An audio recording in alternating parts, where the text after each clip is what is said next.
জুলাই গণঅভ্যুত্থানে সংঘটিত মানবতাবিরোধী অপরাধের মামলায় ক্ষমতাচ্যুত প্রধানমন্ত্রী শেখ হাসিনাকে মৃত্যুদণ্ড দিয়েছে আন্তর্জাতিক অপরাধ ট্রাইব্যুনাল।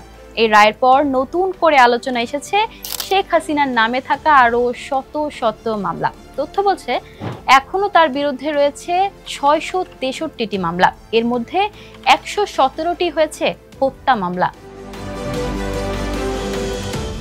গুম, নির্যাতন সহ বিভিন্ন অভিযোগে শুধু আন্তর্জাতিক অপরাধ ট্রাইব্যুনালে ২৭টি মামলা হয়েছে। দুর্নীতির অভিযোগে মামলা হয়েছে ১৪টি। এছাড়া ছাত্র আন্দোলনের সময় সারা দেশে মোট ১৬০২টি মামলা হয়, যার অনেকগুলোতেই আসামি করা হয় হাসিনাকে। চলুন এক নজরে জেনে নিই জেলা ও রেঞ্জ ভিত্তিক মামলার চিত্রটি কেমন।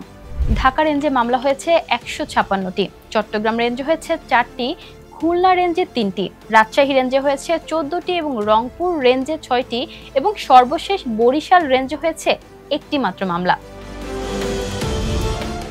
মেট্রোপলিটন পুলিশের মামলা কোথায় কেমন হলো এবার তা জানব। ঢাকায় হয়েছে ৪৫৩টি মামলা, এখানে তার বিরুদ্ধে মামলা সবচেয়ে বেশি। চট্টগ্রামে হয়েছে ৮টি, বরিশালে ১টি, গাজীপুরে ১০টি, রাজশাহীতে ৪টি, সিলেটে ৩টি।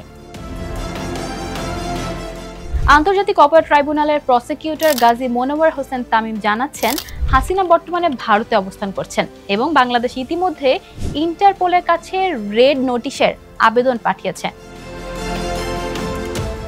মৃত্যুদণ্ডের রায় কার্যকর করতে এখন পাঠানো হবে কনভিকশন ওয়ারেন্ট, যার ভিত্তিতে ইন্টারপোল আন্তর্জাতিক রেড নোটিশ জারি করতে পারে।